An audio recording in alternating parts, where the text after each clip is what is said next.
I am back from VCF Midwest with some new computers. I'm going to go through a couple of them, but I guess basically what I got was a lot of 6 Apple IIs. There are 3 of them that are Apple IIs. There's one down there that is a 2 Plus, and there are 2 of them. There are 2Es. But I started with posting some pictures in the classic CMP Discord. That's it, which led down this interesting path that I discovered. And I've never done Apple II stuff, so it's new to me. But I'll kind of go through what I found so far. What's interesting is, so these two, as you know, the cases are in really sad states. But it looks like it's just dirt on there. I think they'll clean up okay. But what we've got here are what appears like little later ones. I think, so this one is dated 8022, and this one is dated 8020. So these are, I guess, Rev 4 boards from around 1980. Here's the case numbers. There's no PSU in this one. The plate, the serial number on the plate is rather new on this one. Same thing on this one. This one's missing pretty much all of its ROM chips, some of the memory chips, and I think that's the keyboard controller ROM chip, or character generator maybe, one of those. Again, I don't know much about the Apple II, I've just started to learn. This one has that, although, it has all the memory chips, but it is missing the ROM chips, unfortunately. It does have a PSU, whether it works or not, is another story. It's a really late PSU serial number too, so I don't know if it's original. This one's missing the keyboard.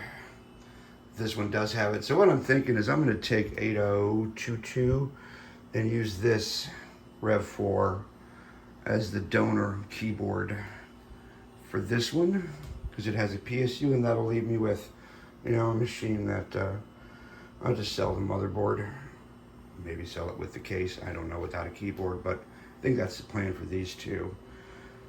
But after opening it up, posting pictures, this is the most interesting one. I guess if you know Apple IIs, you'll probably recognize a few attributes off this one. If you look on the keyboard, the keycap is raised.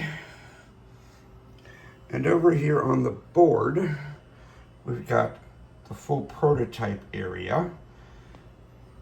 There is the color fix, I guess, transistor is not present. And if you look over all the chips, they are dated 77 and 78. Motherboard number is 4882. On the back plate, it's 4716. And it looks like the PSU has been replaced. There was actually a handwritten note on this PSU about the switch having problems and being hardwired on, which was kind of cool. Again, case is dirty, but keyboard all seems to work. These aren't the green slots, they're the darker green ones, so it's not that early. But all indicators seem to point to this being a Rev 0 board, which I didn't know existed, didn't know that was a thing. But based on that serial number and the back serial number, this seems to be a really, really early Apple II computer that I seem to have completely stumbled into accidentally. I'll talk about how I got it later, but that's kind of where I'm at right now. What I'm going to do with I'm going to start on this one. This is going to take a little while because it's kind of special. I am going to start with the power supply.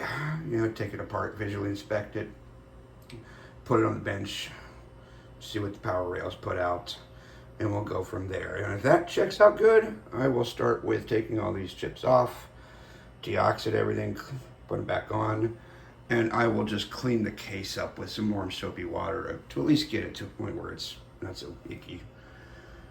But it's kind of cool. I was not expecting it. So I got 6 of these, like I said, in this lot. And I was expecting that I would open it up and I'd end up with this. This is honestly what I thought I would have. Maybe this, right? Maybe a keyboard. And if you look at the other ones, yeah, just go over here. You can see the 2 E's are missing some keys, which, you know, we'll do it. These both have a bunch of cards in them too, which, like, these are the ones I wouldn't mind putting together as like my user computer for an Apple II, because it's the later and you can do more with this. And it's got more options. This all combined into one sort of early-ish Apple II, but this is the one that I'm definitely going to hang on to. This is now my coolest computer I own. More to come. I might make another video today of getting the PSU checked out. We'll see. But this is what happens. You never know. You know, you buy a lot for not a lot of money, unseen, with, you know, 6 computers in boxes. Sometimes you win, sometimes you don't. In this case, I seem to have rolled the dice and it actually came out in my favor for a change. Cool. Laters.